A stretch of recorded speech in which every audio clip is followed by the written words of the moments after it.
आप सभी छात्र छात्राओं का आज की कक्षा में हार्दिक स्वागत है। आज की कक्षा में हम पाठ 1 कबीर की साखियों का पुनर्अभ्यास करेंगे। हम इसका अध्ययन अपनी पूर्व कक्षाओं में कर चुके हैं। पुनः एक बार हम इसे समझने का प्रयास करेंगे। साखी पढ़ने से पहले हम कबीरदास जी का संक्षिप्त जीवन परिचय जानने का प्रयास करेंगे और उसके बाद हम साखियों के अर्थ और भावार्थ को समझने का प्रयास करेंगे। कबीरदास जी एक सच्चे समाज सुधारक के नाम से भी प्रसिद्ध हैं और उन्होंने समाज में फैली रूढ़िवादी परंपराओं के खिलाफ जो समाज के विकास और उन्नति में बाधा बन रही थी उन सब का विरोध किया। उन्होंने भाई आडंबरों का विरोध किया, जो दिखावा हम लोग करते हैं, और इन सभी चीज़ों के कारण जो समाज में कुछ अंधविश्वास हैं और कुछ रूढ़िवादी परंपराएं हैं जिनके कारण मानवता को अमानवीय व्यवहार करना होता है, तो इन सभी को आज हम जानेंगे। तो सबसे पहले हम कबीर जी का संक्षिप्त जीवन परिचय जानने का प्रयास करेंगे। कबीर का जन्म 1398 ईस्वी में काशी में हुआ माना जाता है। अलग अलग मत हैं और इनके जो गुरु हैं वो नंद के शिष्य कबीर ने 120 वर्ष की आयु पाई। जीवन के अंतिम कुछ वर्ष मगहर में बिताए और वहीं चिर निंद्रा में लीन हो गए, यानी वहीं उनकी मृत्यु हो गई। कबीर का आविर्भाव ऐसे समय में हुआ था जब राजनीतिक, धार्मिक और सामाजिक क्रांतियां अपने चरम पर थी। यानी जब वो शुरुआत उन्होंने की तो उस समय जितनी भी हमारे राजनीतिक परिवर्तन या धार्मिक परिवर्तन या सामाजिक क्रांतियां वो निरंतर चल रही थी। कबीर क्रांतिदर्शी कवि थे और वो भी एक क्रांतिकारी कवि माने जाते हैं। और उनके जो हम जितनी भी उनकी साखियाँ पढ़ते हैं या फिर जो भी हम उनकी रचनाओं को पढ़ते हैं तो वहाँ पर उस समय की जो सामाजिक व्यवस्था है, किस प्रकार का समाज वहाँ होता था, किस प्रकार की रूढ़िवादियाँ थी, उन सबको उन्होंने खूब अच्छी तरीके से उजागर किया। उनकी कविताओं में गहरी सामाजिक चेतना प्रकट होती है और वो जो समाज के प्रति उनकी जो चेतना थी, जो आज हम कहते हैं कि भाई हम सभ्यता की ओर हम निकलें, कुछ चीज़ें ऐसी हैं जो बाधा हैं इन्हें तोड़ें, ये जो अंधविश्वास इन्हें छोड़ दें और समाज को एक नई दिशा देने का काम करें, तो उनकी जो जितनी भी हमें रचनाएं जो उनकी पढ़ते हैं तो उनमें ये सब चीज़ें हैं कि भाई पहले आप एक सामाजिक प्राणी हैं और सबसे पहले आपका जो धर्म है वो मानवता है। उनकी कविता सहज ही मर्म को छू लेती हैं, हमारे दिल को छू लेती हैं। जब हम उनकी बातें सुनते हैं, उनकी द्वारा कवि जो उनकी रचनाएं, कबीर वाणी जब हम सुनते हैं तो हमारे दिल को छू लेती है। एक और धर्म के भाई आडंबरों पर उन्होंने गहरी और तीखी चोट की है। जैसे कि मैंने कहा, जो भाई आडंबर धर्म के नाम पर जो लूट मार मची हुई है, जो अंधविश्वास फैलाए जाते हैं, उन पर उन्होंने तीखी चोट की। तो दूसरी ओर आत्मा परमात्मा के बिरहा मिलन के भावपूर्ण गीत गाए और इसी तरीके से उन्होंने एक सच्चा आत्मा और परमात्मा के बीच का जो संबंध है वो भी उन्होंने स्पष्ट किया। लेकिन उन्होंने कहा कि परमात्मा सब में विद्यमान है और वो किसी भी प्रकार का पाखंड और अंधविश्वास को नहीं मानते। ये सब हमारे और हमारे द्वारा बनाए गए हैं।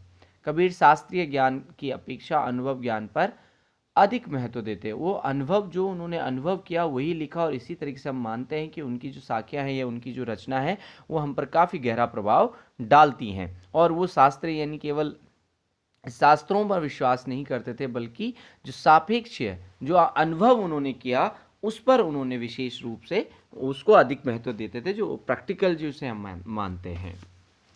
उनका विश्वास सत्संग में था और वे मानते थे कि ईश्वर एक है और वह निर्विकार है, अरूप है। तो इसीलिए इन्हें ज्ञान मार्गी शाखा के कवि ये हैं। यहाँ पर जब हम इतिहास को पढ़ते हैं तो ये ज्ञान मार्गी कवि हैं और निर्गुण ब्रह्मा की उपासना ये करते हैं। उन्होंने कहा कि भगवान हर जगह विद्यमान है, उसका कोई आकार नहीं है, उसे आप जहाँ चाहें जिसमें चाहें पा सकते हैं, देख सकते हैं। कबीर की भाषा पूर्वी जनपद की भाषा थी। उन्होंने जन चेतना और जन भावनाओं को अपने शब्द और सखियों के माध्यम से जन जन तक पहुंचाया। उन्होंने अपनी सखी और शब्द रमैन ने उनकी जो रचनाएं हैं उनके माध्यम से उन्होंने जन जन तक पहुंचाने का प्रयास किया। पाठ प्रवेश यानी आज हम जानेंगे कि कबीरदास किस मुद्दे पर बात करने वाले हैं, वो हमें क्या शिक्षा देने वाले हैं। सखी शब्द साक्षी शब्द का ही तद्भव रूप है। साक्षी शब्द साक्ष्य से बना है, जिसका अर्थ होता है प्रत्यक्ष ज्ञान।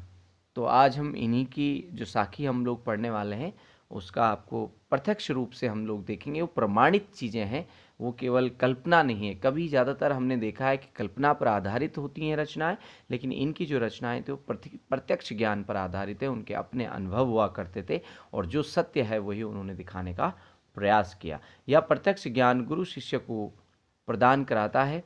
और यहाँ हम देखते हैं कि जब हम इन्हें पढ़ते हैं तो गुरु अपने शिष्य को एक प्रत्यक्ष रूप से ज्ञान प्राप्त करने का एक उदाहरण, एक प्रैक्टिकल प्रूफ के साथ आपको हम ये चीज़ें जो वो कहते हैं उसे दिखाते हैं। संत संप्रदाय में अनुभव ज्ञान की ही महत्ता है, शास्त्र ज्ञान की नहीं। हमने क्या अनुभव किया, हमने जो सीखा उसे क्या हम अपने व्यवहार में प्रयोग ला सके, या हमने अपने व्यवहार को ऐसा परिवर्तन किया, वही ज्ञान सही मायने में ज्ञान होता है। केवल सीख जाना ज्ञान नहीं है अगर आपके व्यवहार में वो नहीं दिखता। कबीर का अनुभव क्षेत्र विस्तृत था। कबीर जगह जगह भ्रमण कर प्रत्यक्ष ज्ञान प्राप्त करते थे, अतः उनके द्वारा रचित साखियों में अवधी, राजस्थानी, भोजपुरी और पंजाबी भाषाओं के शब्दों का प्रभाव स्पष्ट दिखाई देता था। उन्होंने जितना भी अनुभव अपनी साखियों में किया वो भारत के कोने कोने में गए, वहाँ भ्रमण किया और प्रत्यक्ष रूप से उसे देखकर ही उन्होंने अपनी रचनाएं की। इसी कारण उनकी भाषा को पंच मेल खिचड़ी या साधुकड़ी भाषा के नाम से भी जाना जाता है। साकी वस्तुतः दोहा छंद ही है और एक छंद में ये रचना रची गई है, दोहा छंद में, जिसका लक्षण है 13 और 11 के विश्राम में 24 मात्राएं। ये पहले और तृतीय चरण में 13-13, द्वितीय और चतुर्थ चरण में 11-11 मात्राओं में 24 मात्राएं और अंत में जगण होता है।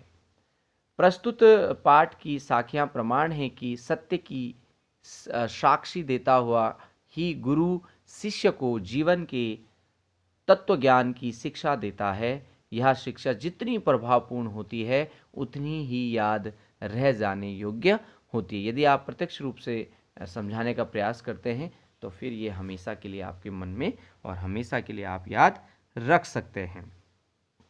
यहाँ पर इन्होंने कहा साखी ऐसी बाणी बोलिए मन का आपा खोए।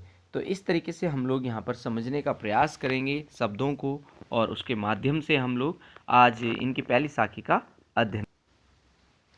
तो यहाँ पर आपको दिख रहा है ऐसी बाणी बोलिए मन का आपा खोए, अपना तन शीतल करे औरन को सुख होए।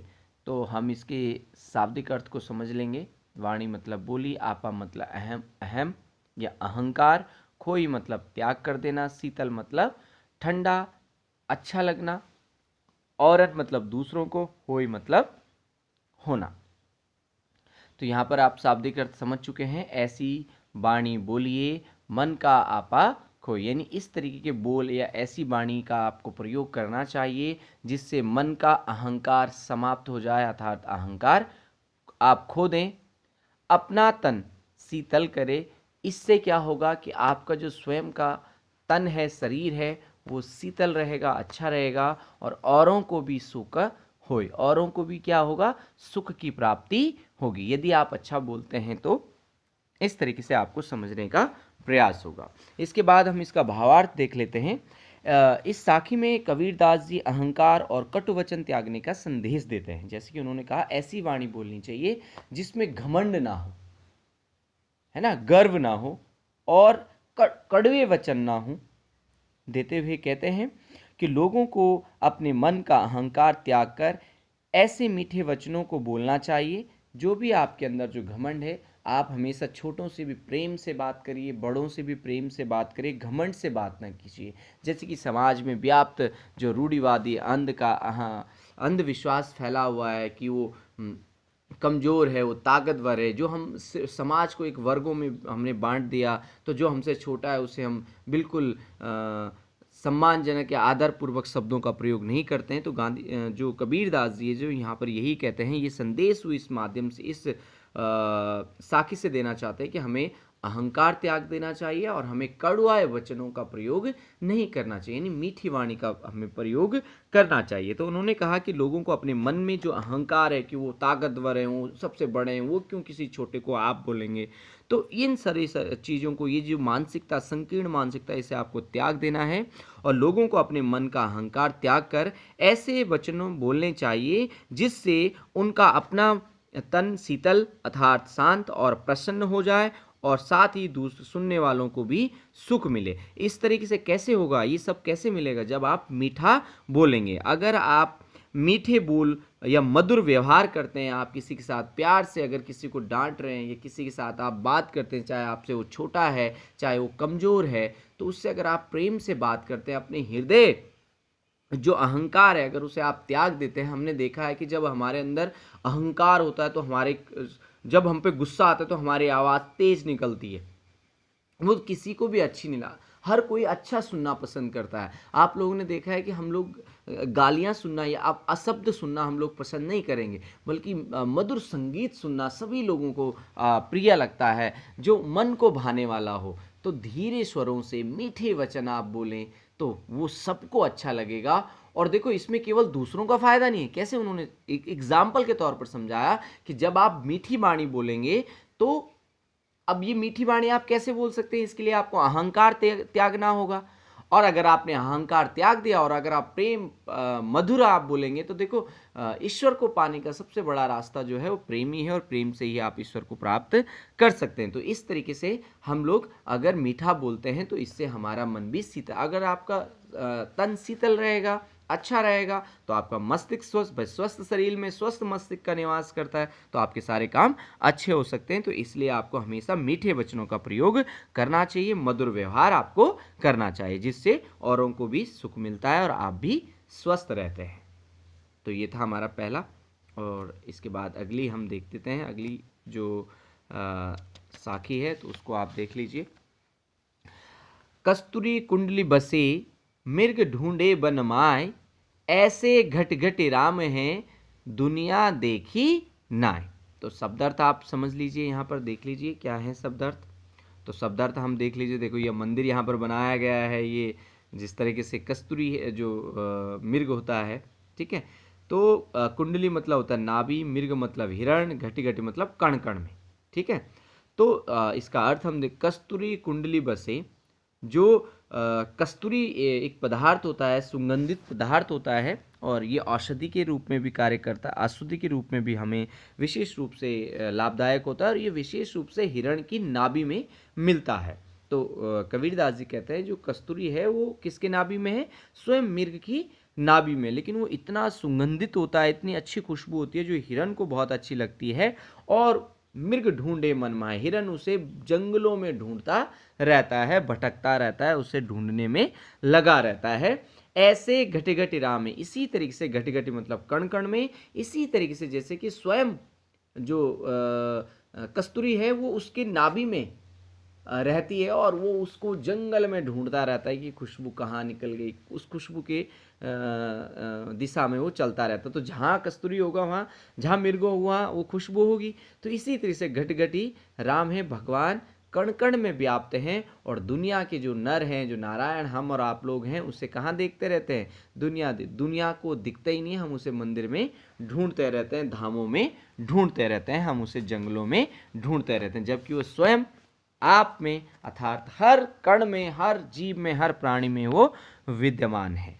ठीक है, तो भावार्थ हम समझ लेते हैं कि साखी के माध्यम से कबीरदास जी क्या समझाना चाहते हैं। तो कबीरदास जी हमें कहते हैं कि जिस प्रकार से कस्तूरी नामक सुगंधित पदार्थ हिरण की अपनी नाभि में होता है, किंतु उसकी अज्ञानतावश उसे ज्ञान नहीं होता है, इस चीज़ को समझने का प्रयास नहीं है। जैसे कि आज आप देख रहे हैं कि प्रत्येक व्यक्ति बस ईश्वर की श्रद्धा में लगा हुआ है, उसे ईश्वर चाहिए, लेकिन वो भूखे को भोजन नहीं देगा, वो दूसरों का सम्मान नहीं करेगा, दूसरों की दुखों को देखकर उनके साथ एक मानवीय व्यवहार नहीं करेगा, उनके साथ अमानवीय व्यवहार करेगा, चोरी करेगा, डकैती करेगा, है ना, दूसरों से ज़्यादा पैसा लेगा। अगर हम बात करते हैं कि भाई अपने साथ जिनको काम कर रहे हैं उनको पूरा मानदेय नहीं देगा, कम मानदेय में उनको रखेंगे, कम पैसे देंगे, कम पैसे में काम करवाएंगे, सस्ता चाहिए, मतलब हर जगह से स्वार्थ हित हम लोग चाहते हैं। तो इसी तरीके से और हमें राम चाहिए, जबकि हर जगह, हर शास्त्र, हर ग्रंथ, हर पुराण में ये बात लिखी गई है कि ईश्वर कण कण में व्याप्त है। तो कबीरदास जी प्रैक्टिकल बात हमें समझाने का प्रयास करते हैं। उन्होंने जो भी बात कही ना उसे प्रमाणित किया, उदाहरण के साथ प्रूफ किया। ठीक है, तो वो कहते हैं कि भाई स्वयं नाभि में है, पर किंतु उसकी सुगंध महसूस करके उसे पाने के लिए वो बन बन परेशान होकर भटकता रहता है, घूमता रहता है। मृग ढूंढे वन माय हो, बंग जंगलों में ढूंढता रहता है। ठीक उसी प्रकार से ईश्वर यानी राम भी सृष्टि के कण कण में तथा सभी प्राणियों के हृदय में निवास करते हैं। घटी घटी, घटी घटी, यहाँ पर घटी का मतलब कण कण भी है और घटी का मतलब हृदय भी है। घटी घटी राम है, वो सभी प्राणियों के सभी कण में, इस पृथ्वी में जितनी भी चीजें हैं उन सब में ईश्वर विद्यमान है, क्योंकि वही सृष्टि के रचयिता हैं और उन्हीं के साथ वो पालनहार हैं। तो वो सब में ही विद्यमान है। और किंतु संसार में रहने वाले लोग यानी हम और आप, जो ये सारा समाज है, अज्ञानतावश